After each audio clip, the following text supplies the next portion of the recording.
Bienvenue sur la plateforme eSchool. Je suis M. Bakwache Giovanni Destin, enseignant de SVTE-HB. Chers apprenants, dans notre vidéo précédente, nous avons vu la cellule à microscopie optique. Dans cette vidéo, nous allons voir la description de la cellule à microscopie électronique. Qu'est-ce que vous constatez? Que au microscope optique, la cellule ne présente pas certaines parties. Par contre, le microscope électronique, la cellule présente de nombreuses parties et elle est plus grande. Donc, le microscope électronique agrandit 10 000 à 400 000 fois la taille d'un objet. Par contre, le microscope optique agrandit la cellule 10 à 100 fois. Ce qui fait qu'on ne peut pas voir certains organismes en microscopie optique. Or, ces organismes sont bien visibles en microscopie électronique. Observons maintenant notre cellule animale et notre cellule végétale en microscopie électronique. Qu'est-ce que vous constatez? Que la cellule présente un ensemble de plusieurs organites. Parmi ces organites, nous avons donc en un la membrane plasmique qui est présente chez la cellule animale et végétale. La membrane plasmique joue quel rôle dans la cellule? La membrane plasmique permet les échanges entre le milieu extérieur et le milieu intérieur de la cellule. Elle joue également un rôle de protéine signal. Ça veut dire qu'elle porte des récepteurs membranaires. Lorsqu'on observe les cellules au microscope électronique, on constate également que l'ensemble de ces organismes sont dans un milieu visqueux qu'on appelle le cytoplasme en deux. Le cytoplasme, c'est le milieu dans lequel baignent les différents organismes. Il est constitué d'une substance fondamentale qu'on appelle le hyaloplasme. Le hyaloplasme.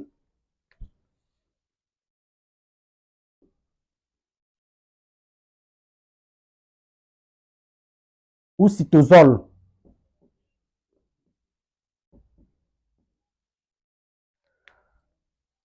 Le hyaloplasme, encore, ou cytosol, est la substance fondamentale du cytoplasme, c'est-à-dire le cytoplasme sans organite. En 3, nous voyons maintenant le noyau. Vous constatez que le noyau au microscope électronique est bien différent du noyau au microscope optique. Au microscope électronique, le noyau est constitué d'une enveloppe nucléaire. Nous avons donc l'enveloppe nucléaire qui est constituée d'une membrane externe, d'une membrane interne. Et le noyau est percé de nombreux pores.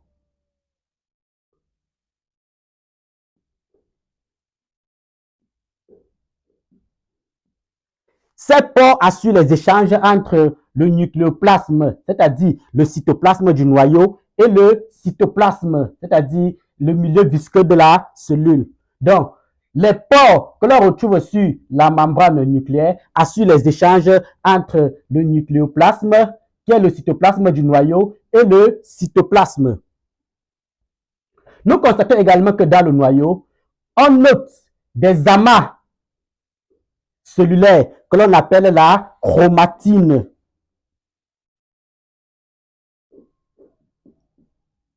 La chromatine. C'est cette chromatine qu'on observe, que ce soit dans la cellule animale ou dans la cellule végétale, qui va se condenser pour devenir des chromosomes pendant la division cellulaire. En 4, que ce soit dans la cellule animale ou dans la cellule végétale, on constate qu'il y a des saccules aplaties que l'on appelle réticulum endoplasmique. On a deux types de réticulum endoplasmique. Nous avons le réticulum endoplasmique lisse, que sur la membrane, on n'observe pas de ribosomes. Et nous avons le réticulum endoplasmique rugueux. Sur la membrane du réticulum endoplasmique rugueux, on note des grains de ribosomes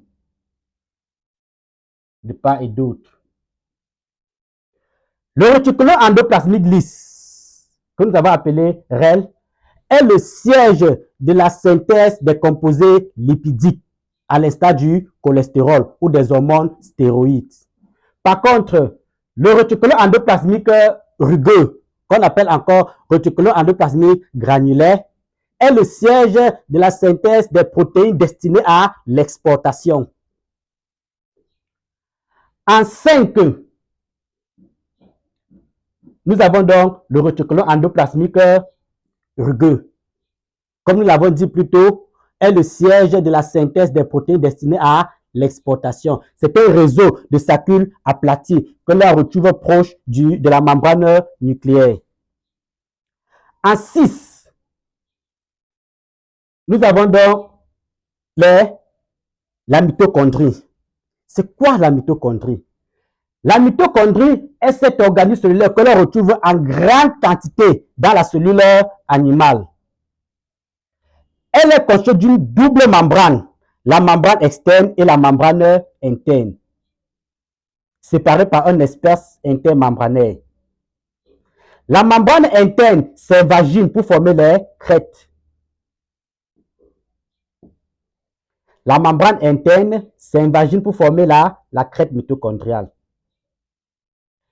La mitochondrie a pour rôle de produire l'énergie nécessaire pour le fonctionnement de la cellule. C'est pourquoi on dit que la mitochondrie est la centrale énergétique de la cellule ou le siège des oxydations respiratoires. Par la suite, on constate que dans la cellule végétale, la vacuole,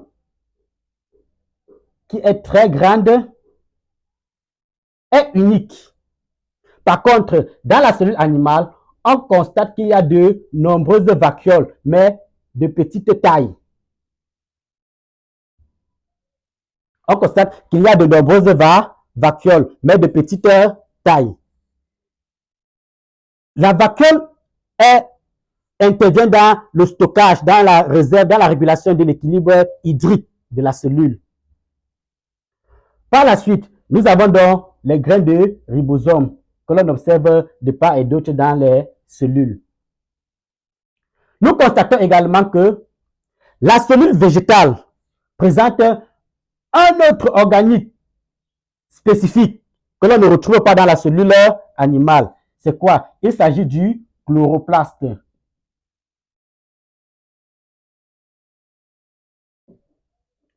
Le chloroplaste est cet organite que l'on retrouve uniquement dans la cellule végétale. Et c'est le siège de la photosynthèse. C'est à travers le chloroplaste que la cellule végétale réalise la photosynthèse. Par la suite, nous avons également la partie numéro 10, qu'on n'observe pas sur la membrane de la cellule animale. Il s'agit de quoi? Il s'agit de la paroi squelettique que nous avons vue au niveau du microscope optique. Cette paroi squelettique est rigide car elle est riche en pectine et assure la protection de la cellule. Chers apprenants, nous sommes arrivés au terme de cette présentation de la cellule animale et végétale à microscopie électronique. Tu as bien vu que à microscopie électronique, la cellule animale et végétale présente de nombreuses parties qui sont constituées des organites. C'est quoi un organite? Un organite est une structure cellulaire délimitée par une membrane qui joue un rôle précis, un rôle déterminé dans la cellule. Nous avons donc vu que les cellules animales et végétales sont constituées de nombreux organites. Nous avons donc vu les rôles de ces différents organites. Maintenant, comme devoir, tu dois pouvoir établir la comparaison dans un tableau à double entrée entre la cellule animale et la cellule végétale vue au microscope électronique. Je reprends. Comme devoir, tu dois pouvoir établir la différence entre la cellule animale et la cellule végétale vue au microscope électronique.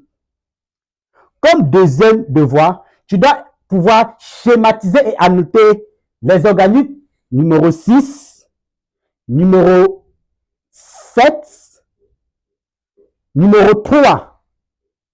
Tu dois pouvoir schématiser et annoter les organiques numéro 6, numéro 7 et numéro 3.